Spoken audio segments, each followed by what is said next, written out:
Buongiorno a tutti ragazzi, bentornati sul canale. Andiamo col solito aggiornamento quotidiano di calciomercato, anche perché tiene banco questo affare Lookman e quindi c'è un po' di fermento tra i tifosi nerazzurri, si attendono delle novità e si spera che nel più breve tempo possibile possano essere delle novità positive e possa un po' chiudersi la trattativa come tutti ci auguriamo. Ci sono poi delle novità, delle ultime indiscrezioni anche sugli altri nomi, sugli altri affari che sta seguendo l'Inter, sia in entrata che in uscita. Andremo quindi a riepilogarli e commentarli insieme. Naturalmente, prima di iniziare, vi ricordo come al solito quei pochi semplici click ma indispensabili per il canale, ovvero il like a questo video, l'iscrizione se non siete ancora iscritti, la campanella delle notifiche attiva per non perdere nessun contenuto. Iniziamo dalla situazione Lookman. In questo momento c'è un attimo di stallo. Il calciatore è stato anche escluso dalle foto con la nuova maglia dell'Atalanta, quindi è sicuramente uno di quei segnali positivi. L'Inter, come abbiamo detto ieri, ha offerto 40 milioni, l'Atalanta ne chiede 50. Da dove nasce l'offerta dell'Inter di 40 milioni? Da ciò che hanno riportato gli agenti di Lookman, che lo scorso anno avevano strappato un'intesa verbale per la partenza a fronte di un'offerta proprio di 40 milioni. Oggi però l'Atalanta specifica agli agenti che i 40 milioni sarebbero validi per l'estero, ribadiamo, è soltanto un accordo verbale, quindi non è una clausola scritta. L'Atalanta accetterebbe 40 milioni se arrivassero dall'estero, mentre ne chiede 10 in più per un club italiano, anche ecco, per evitare un po' la concorrenza, per non andare a rinforzare una rivale, seppur poi probabilmente ecco, gli obiettivi non saranno esattamente gli stessi.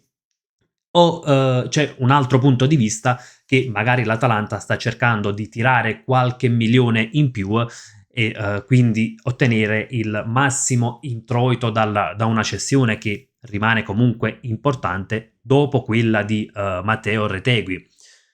La sensazione è che non sarà una trattativa lampo, che quindi ci sarà un po' di tira e molla, però c'è anche diciamo, ottimismo riguardo all'affare per diversi motivi.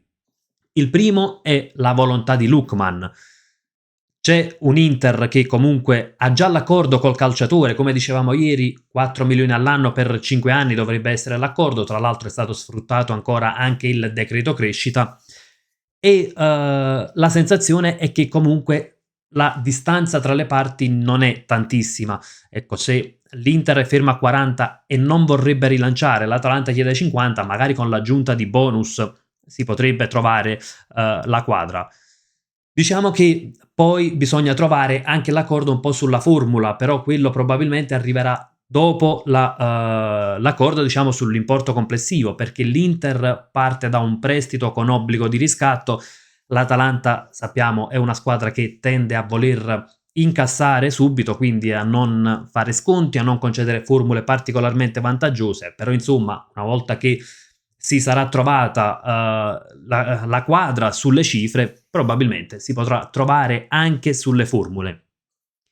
L'Atalanta nell'affare aveva chiesto anche Pio Esposito, è stata rifiutata la proposta della squadra bergamasca. Insomma, la sensazione è che non sarà un affare che si risolverà nel giro di qualche giorno, anche se è ciò che ci auguriamo, però è che comunque è un affare che possa concludersi, anche perché se c'è una distanza di 10 milioni e l'affare non dovesse concludersi, significa che forse una delle due parti non ha l'intenzione di concluderlo l'affare, ma ribadisco, la mia sensazione è che si possa comunque trovare la quadra e che Lookman possa essere un calciatore dell'Inter, forse già per l'inizio del ritiro o comunque per i primi giorni. Ricordiamo che il ritiro inizierà il 26 luglio. Per quanto riguarda invece l'altro nome importante che l'Inter sta seguendo è quello di Leoni. Diciamo che non sono stati fatti passi avanti concreti, però c'è una prima ipotesi di come si potrebbe andare in porto ed è un'offerta inserendo Sebastiano Esposito. Lo avevamo detto anche nel video di ieri. Sebastiano Esposito è un nome che interessa al Parma. L'offerta che potrebbe, ecco, accontentare un po' tutte le parti sarebbero 25 milioni di parte fissa, più bonus, più Sebastiano Esposito, per avvicinarsi a quei 40 milioni che chiede il club crociato. Tanto è vero che se calcoliamo 25 milioni, più Sebastian Esposito che viene valutato tra gli 8 e i 10 milioni, più qualche bonus, poi sappiamo i bonus ci può essere qualcuno facilmente raggiungibile, qualcuno un po' più difficile, però insomma se si arriva ad un'offerta complessiva di 37-38 milioni, credo che si possa trovare, ecco, la soluzione anche per portare Leoni a Milano. Naturalmente a quel punto potremmo considerare completa la squadra, ma allo stesso tempo l'Inter sta lavorando anche per le uscite. È fatta per il passaggio di Aleksandar Stankovic al Bruges. In realtà è un affare che non è mai stato particolarmente in dubbio, c'erano soltanto dei dettagli da risolvere. Alla fine è stato trovato un affare per 9 milioni e mezzo più una percentuale sulla futura rivendita e col diritto di recompra in favore dell'Inter. Quindi diciamo che sulla carta l'Inter non avrebbe perso il controllo su Stankovic. Perché dico sulla carta? Perché comunque la recompra è ad una cifra alta, si parla di 25 milioni, quindi significherebbe comunque recompra che sarà valida per 2 anni, significherebbe quasi andare a effettivamente riacquistare Stankovic. Non si tratta di quel tipo di recompra che va a valorizzare il lavoro magari fatto dal Bruges, ma si tratta effettivamente di andare poi a spendere una somma importante eventualmente per riportare Stankovic a Milano. Fatto sta però che non si è perso completamente il controllo. Tra le altre uscite si registra quella di Akin Sammiro, andrà in prestito al Pisa con diritto di riscatto e controriscatto poi in favore dell'Inter.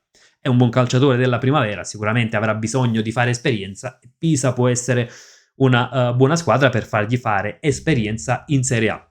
Concludiamo anche con il nome di Sommer.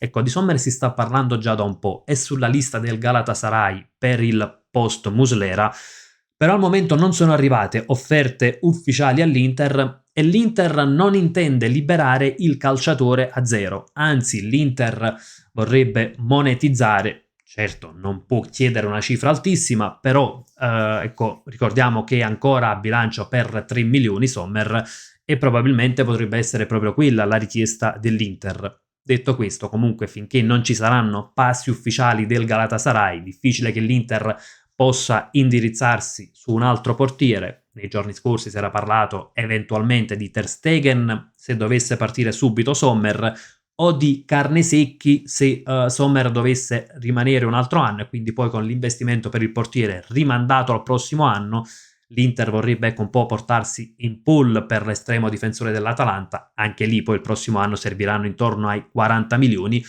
È un po' la sensazione però che Josef Martinez comunque non sarà considerato il titolare, ma insomma i discorsi sono decisamente molto prematuri. Finché non ci saranno mosse ufficiali del Galatasaray, Sommer rimarrà con ogni probabilità ancora il portiere titolare dell'Inter.